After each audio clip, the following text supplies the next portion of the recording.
रायपुर के गांव में एक परिवार रहता था। उनकी बड़ी ही प्यारी सी एक बेटी थी जिसका नाम था सुधा।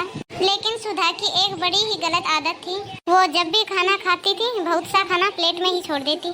सुधा की शादी हो जाती है और वह अपने ससुराल चली जाती है। शादी के बाद सुधा की सास एक दिन सुधा को अपने पास बुलाती है। बेटा, अब मैं चाहती हूँ कि घर की सारी जिम्मेदारी तू अपने हाथ में ले ले। ये ले बेटा, तिजोरी और भंडार घर की चाबियाँ। मैंने इस घर को बड़े ही सलीके से चलाया है और मैं चाहती हूँ कि तुम और भी अच्छे से इसे आगे बढ़ाओ। शुक्रिया माँ, मैं आपके विश्वास को कायम रखने की कोशिश करूँगी। ठीक है बेटा, और कभी कोई मुश्किल हो तो मैं तो हूँ ही। दिन ऐसे ही बीतते जाते हैं और सुधा आए दिन अपने पति से राशन का सामान मंगवाती है। कभी चीनी खत्म तो कभी चावल खत्म। सुधा का अब ये रोज का काम हो गया। फिर एक दिन सुधा की सास सुधा को बुलाती है। सुधा, क्या बात है बेटा? महीने का राशन एक बार में क्यों नहीं मंगवा लेती? मंगवाया तो था माँ जी, पर पता नहीं सामान क्यों कम पड़ जाता है। पर मैं तो जो सामान महीने का इकट्ठा मंगवाती थी उसमें ही बरकत होती थी। मेरा तो सामान कभी कम नहीं पड़ा बहू। ना ही तो कोई घर का सदस्य बढ़ा और ना ही कोई मेहमान आया। फिर क्या बात है सुधा? सुधा को सास पर गुस्सा आ जाता है। तो आप कहना क्या चाहती है माँ जी? मैं अकेली ही सारा खाना खा जाती हूँ या फिर मैं घर का राशन छुपा देती हूँ? अरे नहीं नहीं सुधा बेटा, ऐसी कोई बात नहीं है। मेरे कहने का ये मतलब बिल्कुल भी नहीं है बेटा। तो फिर क्या मतलब है मम्मी जी? जो भी खाना बनता है सब आप लोगों के सामने ही तो बनता है। सुधा की सास चुप हो जाती है और वह सोचती है कि वह देखेगी महीने भर का राशन इतनी जल्दी कैसे खत्म हो जाता है। अब सुधा की सास किसी न किसी बहाने से रोज रसोई में जाती और रसोई में जाने के बाद देखती है कि बहुत सा बना हुआ खाना फ्रिज में पड़ा है, तो वहीं कुछ खाना जानवरों के लिए रखा है।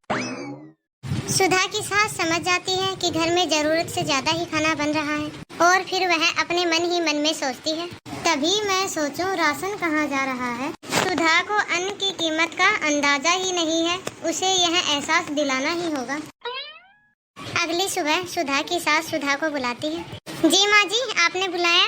कोई खास काम था आपको? हाँ सुधा, दरअसल मुझे अपनी पुरानी कामवाली से मिलने के लिए जाना है। उसके बच्चे की तबीयत काफी ज्यादा खराब है। क्या आप मेरे साथ चलोगी बेटा? अब ठीक है माँ जी, मैं आपके साथ चलती हूँ। सुधा और उसकी सास अपनी पुरानी कामवाली से मिलने के लिए गरीबों की बस्ती में जाती हैं। सुधा की सास अपनी बहू से कहती है कि वह अपनी पुरानी नौकरानी के घर का पता किसी से पूछकर आ रही है, तब तक वो वहीं खड़ी रहे। सुधा एक पुरानी झोपड़ी के सामने खड़ी हो जाती है और वहाँ देखती है और वह दूर से खड़ी होकर देखती है एक गरीब औरत का बच्चा भूख से रो रहा होता है। चुप हो जा बेटा, मैं देखती हूँ तेरे लिए कुछ खाने के लिए है कि नहीं। वो अंदर अपने झोपड़ी के घर में जाती है और सारे घर में रसोई में देखती है कि कहीं कुछ खाने के लिए है कि नहीं, लेकिन उसके घर में खाने के लिए कुछ भी नहीं होता है। घर में तो अन्न का एक दाना भी नहीं है।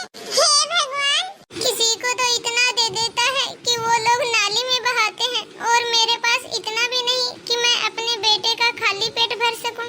ये सब देखकर दूर खड़ी सुधा उदास हो जाती है। तभी सुधा की सास सुधा के पास आती है।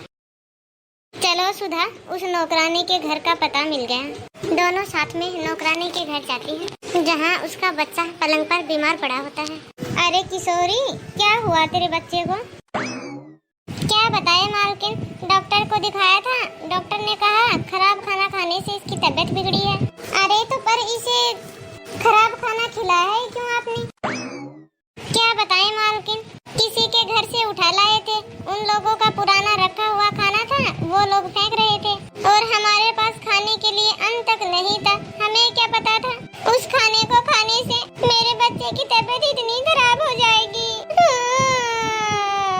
इतना कहकर किशोरी जोर जोर से रोने लगती है। सुधा ये सब कुछ देखकर और सुनकर और भी परेशान हो जाती है और अपनी माँ जी को वहाँ से चलने के लिए कहती है। घर आकर सुधा अपनी सास की गोद में सर रखकर रोने लगती है। क्या हुआ सुधा, तुम रो क्यों रही हो बेटा?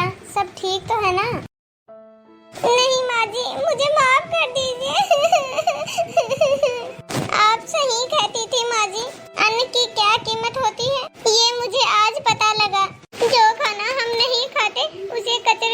डाल देते हैं या फिर जानवरों को फेंक देते हैं, वो किसी के जीवन के लिए कितना जरूरी है माँ। आज के बाद अन्न का एक भी दाना बर्बाद नहीं होने दूंगी मैं। बेटा, तूने आज अपने जीवन में सबसे बड़ी बात जान ली है। मेरे लिए ये बहुत ही खुशी की बात है बेटा। इस कहानी से शिक्षा मिलती है कि जो अन्न है वो बहुत ही अनमोल है, उसे बर्बाद ना करें। यदि आपको हमारा वीडियो पसंद आया हो तो हमारे वीडियो को लाइक और बेल आइकन दबाकर सब्सक्राइब